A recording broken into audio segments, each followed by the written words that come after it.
Mladinska skupina folklornega društva Kres je začela ustvarjati pred 3 meseci.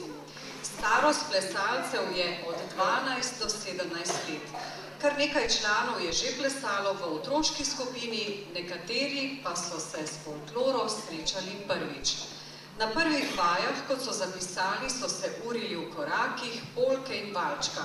Na naslednjih vajah so ponavljali, se lovili v drži ter usklajevali noge in roke. Z vajo, delom in vztrajnostjo so se začeli učiti nove ter nekaterim že znane plesne korake. Danes se vam bodo predstavili z novim spletom dolenjskih plesov. Videli bomo plese Marjanca, Pokšotiš, Mazolka in Čuk sedi.